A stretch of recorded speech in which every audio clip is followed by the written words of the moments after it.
Hey kids, it's Jurassic James. I'm Jurassic Explains looking at Tuojiangosaurus, a stegosaurus found in Lake Jurassic, China. So there are three figures I found, and it's exciting for me. This is a new species for my collection. I remember growing up and seeing this in books, and there just weren't models really available in America. So I'm super excited that PNSO and Jurassic World have come together, or at least independently, to make this happen. So we're going to start with the Jurassic World model, and I'm using my official scissors, Jurassic James. Now, this animal lives in the late Jurassic of China, as I mentioned earlier. And when you hear late Jurassic, that's over 45 million years ago. It's a stretch of time, and there's actually three sections. The X40 part is the lower part of the late Jurassic. When I mentioned the Morrison Formation with the Brachiosaurus, the Apatosaurus, Stegosaurus, Diplodocus, that's the upper part of late Jurassic. So they're not quite time contemporaries, but they're close together overall. And so it's a Jurassic World figure. It's pretty straightforward.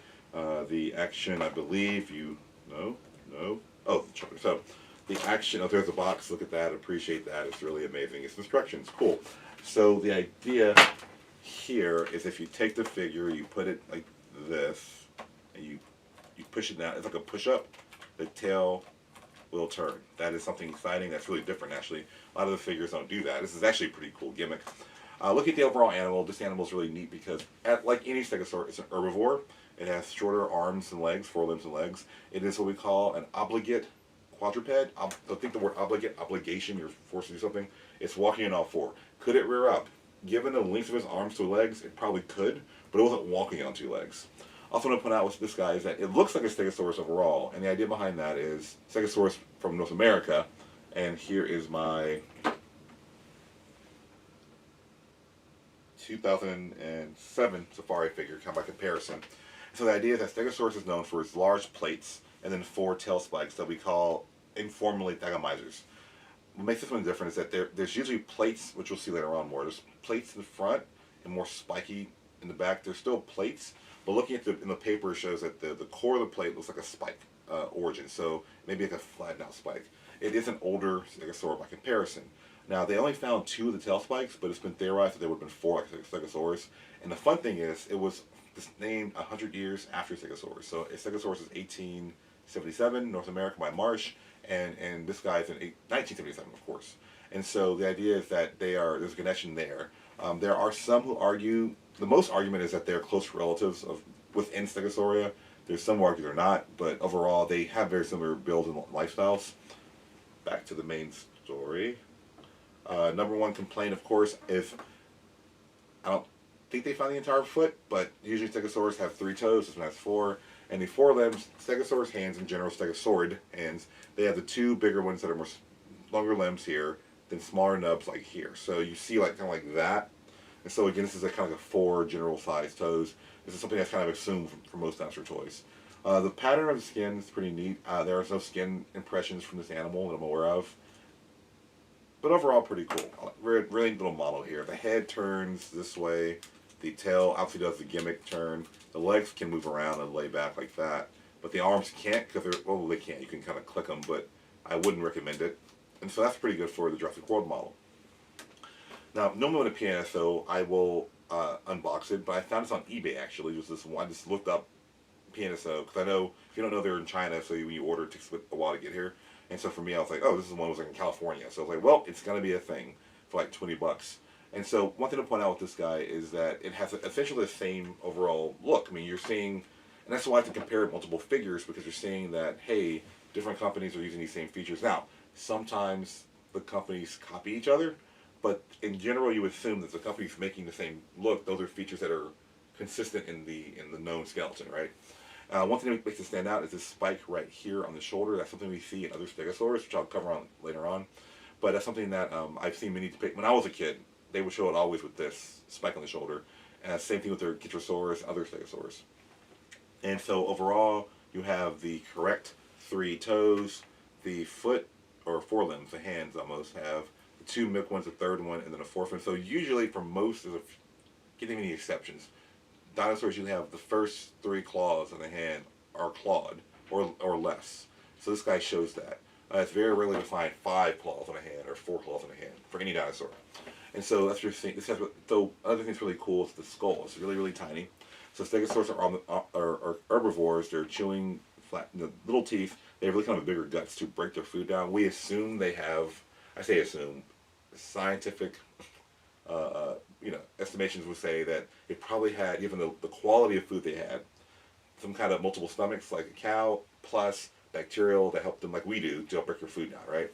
And so this is a really good model. I like the skin texture on it. Not that they found skin, but it's just something kind of different. It's not just general skin in the sense that, well, reptiles like snakes will have overlapping scales like this or like that, like roof tile. Dinosaur scales we seem to find are more like floor tile. They're side by side. And so that's something you kind of see here. And we often know that now we see in many dinosaur skin impressions, you'll see bigger and smaller scales on the same animal. Now, the last guy you have here is this little bitty one here, and I'm not sure if it's supposed to be this one smaller or a baby. But anyway, so here it is. The name is Rahba, the Tuojiangosaurus. So once again, we are deploying the official scissors, Jurassic James. And these are often more difficult to cut open, actually.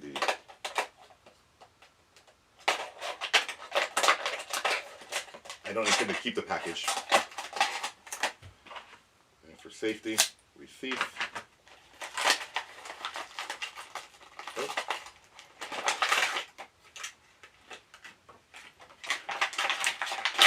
And we'll put that over there.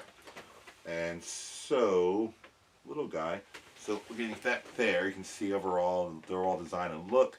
There seems to be, that's weird. There is a little piece of plastic by the foot right, hand by there. And I'm not sure if that's just like a mistake on, or just supposed to be like a plant or something. I think it's a mistake. Anyway, so it's essentially a smaller version of this. Now, historically, as a kid, a young Jurassic James would have said, well, here's the baby, it's the adult. And I probably will display them that way in my room. But I will say also that, bear in mind, baby dinosaurs, they would have bigger eyes, they would have smaller noses, they would have less reduced spikes, because generally speaking, we understand now, with the few babies we found, is that they, like a deer with antlers, that you aren't born a baby boy deer with huge antlers. You have none, and as they get older. Same thing will be applied here. Now, so in general, again, this guy's it's one of those things where, imagine everything about Stegosaurus, but spikier and in China. Very similar, diet, very similar lifestyle. It was at the time of discovery, the most, there were other Stegosaurus remains found in China, but it was the most complete one found. So that's why it's kind of like a big deal for people like me who grew up with this guy looking at it. So as far as the environment goes, it is, well, we'll do family first. So looking at the family of the animal, so we'll have them right here, like that, and we'll compare it to, I have the Jurassic World, because this is supposed to be the Jurassic World Stegosaurus. So again, Stegosaurus North America is one that is very iconic. I would say one of the top 5 dinosaurs known to most people, the public. There's an animal I've done a video before called Kentrosaurus. This is the Jurassic World Kentrosaurus from the Camp Cretaceous. Here is a 2010 safari figure, and you're seeing that it has a lot in common because they both have essentially the same design. The difference is Kentrosaurus in Tanzania, Africa, has plates in the front and spikes in the back. This guy has essentially the same style, but they get more angular towards the back. Plus, the plates over the hips, when all Stegosaurus are the bigger plates right here. They're always getting bigger and then smaller like that. Another example of this guy, another relative found in China actually, or sorry, found in the Iberian Peninsula, which is Spain and Portugal today, is a Miragaia. This is the longest neck for a stegosaur. I did a video on this one already. It has 17 vertebrae in its neck. And this figure is a 2010 model. So you're seeing that guy here, and here's the Jurassic World variety of that. So again, you're seeing that same spikes on the shoulder, plates in the front, kind of spikes in the back. This is way more, the Jurassic World toy is more stylized, more dramatic. But this is more like the real animal. Last 2 examples of this are some European, particularly British stegosaurs. The lesser known 2008, Procon, Procon, Procon's a company. Stegosaurus. So it's one found in like mid-Jurassic. One of the first stegosaurs found in England. I have trouble saying its name though. What year is this? It's a 2000. Battan. Well, the company's Battan, Battan. There's no year. Made in China. Huh? There's no year. Weird. Sometimes they don't do that. And so this guy basically, these are the same sign, spike, spike, plate, spike. So it turns out, as I said before, the American stegosaurus is kind of the weirdo because it has mainly plates and a few spikes. And so Tuojiangosaurus here fits more in with that guy. Now, there are other stegosaurs we know of that are actually found in China, so I'm going to go over them more with their environment. And so, let's see.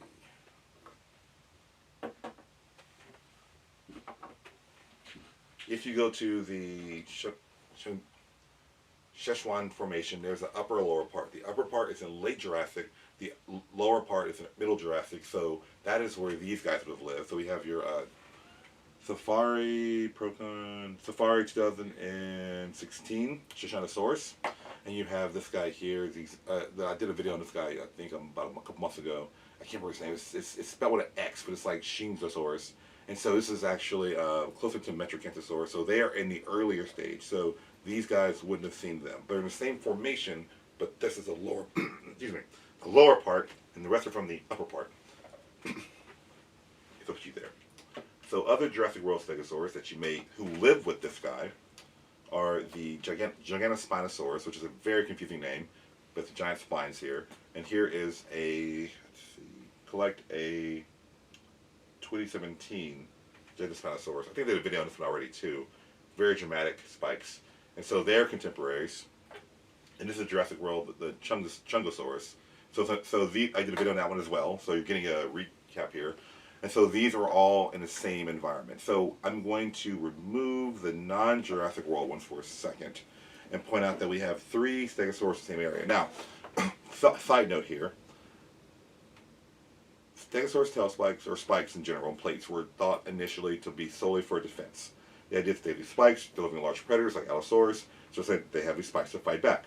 Well, then there's studies showing, well, maybe the plates are used to cool the animal off. The more regulation that if you have this plate here, and there's like these thin like blood vessels going along the side of it, and they're covered up, maybe they can cool the animal off like an elephant flapping its ears. That's one of the major theories too. But because the plates are not as strong as you would imagine, it is now believed, well, the thermoregulation and the defense, or the tail spikes, sorry, say that first, are definitely for fighting. The way they're actually, this is not correct here, the tail spikes should be more like flat at a 45-degree angle, but based on how the muscles or attachment points are, the tail is definitely used to fight off predators. But the plates in the back is thought maybe to be more for intraspecies interactions, meaning that you're dealing within your own species. And so what's the big deal? In North America, that doesn't really matter as much because you only have like stegosaurus for the most part. And so there's not other stegosaurs. But in China, we have all these guys living at the same time in the same place, roughly. And so if you're looking at other stegosaurs, your first question is, are you a stegosaur like me? Are you a potential mating partner, or, like the same species and all that? And so having multiple in the same area is worth noting. Now, Gregory Paul, who you study any paleontology, you'll see his name coming up a lot because he just says a lot. He suggests that maybe that this guy and another were maybe juveniles of him. But again, I'm showing you like the general big picture here. A lot of times you'll read different scientific papers, you're seeing competing ideas. I'm not saying one's right or wrong, I'm just saying this one has the most evidence for it, so I'm going to suggest this to you. And so, but the main thing to point out is that if you have these stegosaurs all at the same time and place, and it would make sense they have different spike plate shapes to identify themselves. It's the same perfectly with the ceratopsians in North America, like Cretaceous. All those horned dinosaurs have different shaped horn frills. Same thing here. Also with the hadrosaur, duckbills, different crests and things. Same thing here. Now, other members of this ecology are the king of the ecology, the Allosaurus of his time, the Tyrannosaur of his time, or in location, is this guy here. So I've done a video on this one too. Tuojiangosaurus. It's essentially an Allosaurus cousin, and so basically this is not to scale, but basically, I mean, this guy would have been at least 6 feet tall and 23 feet long, if you're wondering. And so it would have been a bit bigger comparatively speaking, but this is the animal you see that will be its main predator. Here is a non-Jurassic World figure. It is Safari 1993. This is a really old figure. And so that's my first one ever, actually. So these would have been their predator. And of course, they would live with the infamous Mamichisaurus, who we have here. This is my PNSL Mamichisaurus. Again, at some point, gonna get there. I really am. But the idea is that these animals were living in the same environment together. And so that's your ecology of China around the same, a little before, but around the same time as the ecology we see in North America. Now, bear in mind, there are other sauropods in China, but a lot of them are thought to be species, well, at this time, Mimichisaurus. Whereas in North America, you have Camptosaurus, this little guy, 15, collect a little ornithopod. We have our stegosaurus I mentioned earlier. We have an Allosaurus, which is, let's see, 2019 Safari. So again, I'll put this one away. Oh, you're falling? Okay, cool. Like, so this guy's equivalent. And so we have the Ceratosaurus, 2012.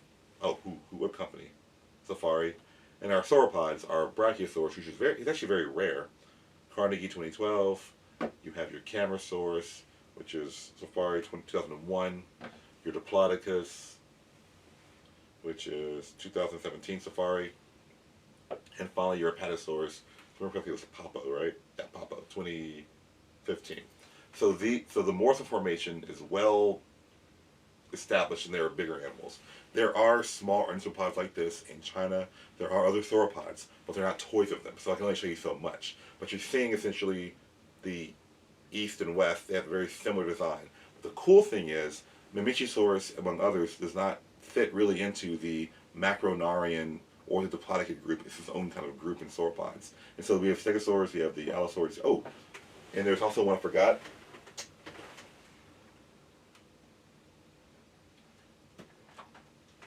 If not him, something like him called Sinoraptor. And so I don't mention Sinoraptor very much because the word raptor doesn't mean you're a dromaeosaur. The name, after Jurassic Park in the 90s, the name raptor kind of took off. So a lot of dinosaurs are named raptor that are not dromaeosaur raptors. So Sinoraptor would have been an animal also from this time period, occupying a niche similar to the Allosaurus or Ceratosaurus in North America. So that's essentially Tuojiangosaurus' story, and I am super excited to have this in my collection now, a new species that I've, quote, lusted for years. As a kid, I was like, why aren't there toys of this? I would get really mad because there's always a Stegosaurus, always a T-Rex, always a Velociraptor. Now we have this guy. Super excited. Thank you, PNSO. Thank you, Jurassic World. And I'll see you guys next week.